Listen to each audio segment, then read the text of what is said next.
Bookstore. My name is Alison Heller, and I'm so happy to be here today to answer your questions about my book, The Neighbor's Secret. The first question you asked was just for me to give a brief summary of the plot. So, The Neighbor's Secret revolves around a book club in the lovely neighborhood of Cottonwood Estates, where everyone is friendly and there's rarely any crime, and the drama is mostly confined to the thriller picks that the book club chooses each month. But when a vandal starts targeting some of the book club members, some long buried secrets that they've been holding on to start to emerge, and although the crime starts small, they culminate in one deadly night. What inspired me to write this book?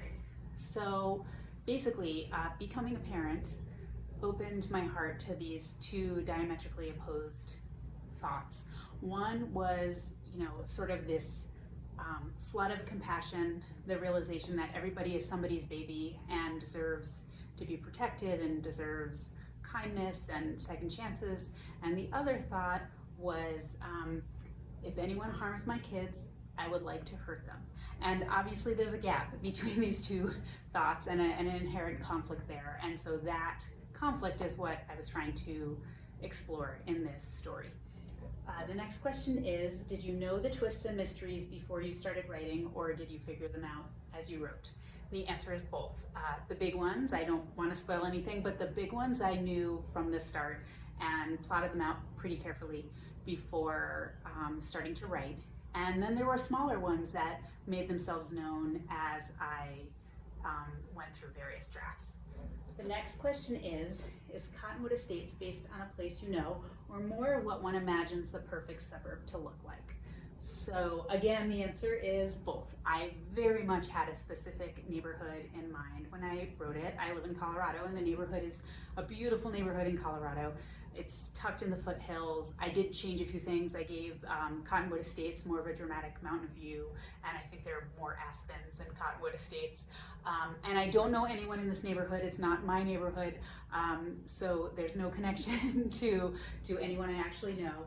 But it is so lovely and beautiful there, and there is a loop that sort of wends its way up into the foothills, and it's such an idyllic place that it was really fun actually to construct my own little neighborhood in something based on that one. Can you tell us about your writing process? Yes, The Neighbor's Secret is my first suspense novel.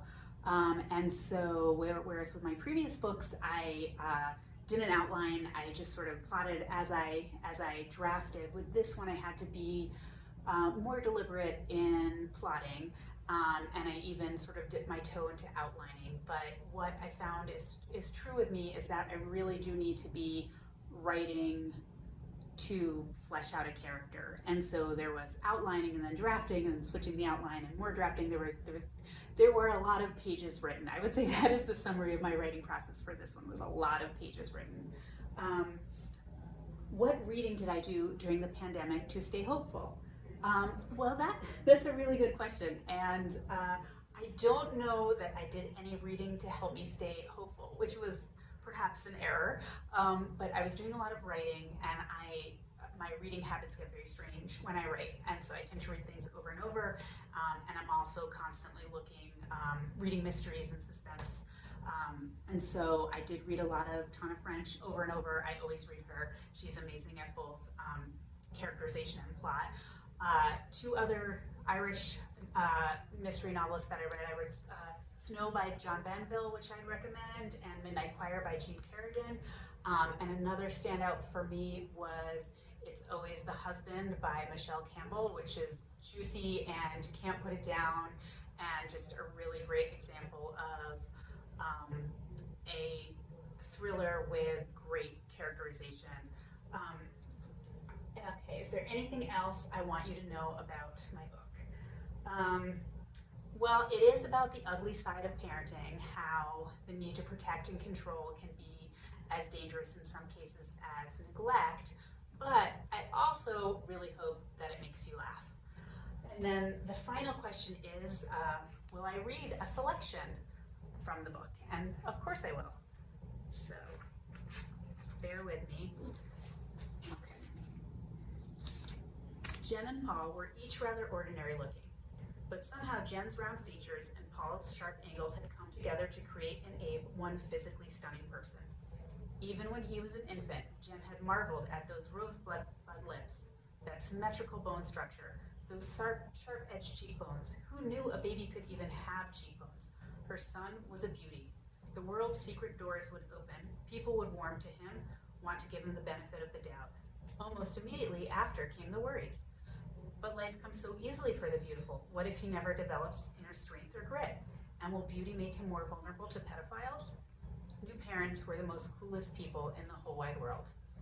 Abe's stunning looks had turned out to be the least remarkable thing about him. And if Jen had believed beauty mattered before, now she knew better. It was the unseen stuff: character, adaptability, resolve, the ability to connect with others. You were born with those buffers. Or you weren't, and even the most patient and committed parent, Jen was not, couldn't teach them. Abe had turned toward the window, and Jen watched his profile, the line of his chiseled jaw under his warm amber skin. He'd refused a summer haircut, and his long, swoopy bangs made him look like a pop star. Jen wished there was a way to know for certain what he was thinking. Even if Harper was being awful, she said, hurting her, violence, is never the answer. Abe nodded. It could have been really, really bad, Abe. Abe's dark eyes showed consternation, and he raked his fingers through those boy band bangs. What had concerned Schofield, the big red flag, hadn't been the hamster's injuries. Kids were clumsy and impulsive, he said. They made mistakes. It was that after he'd hurt the rodent, Abe had shown a startling lack of remorse. And that had been only a rodent. You could have permanently damaged Harper's arm, Jen said.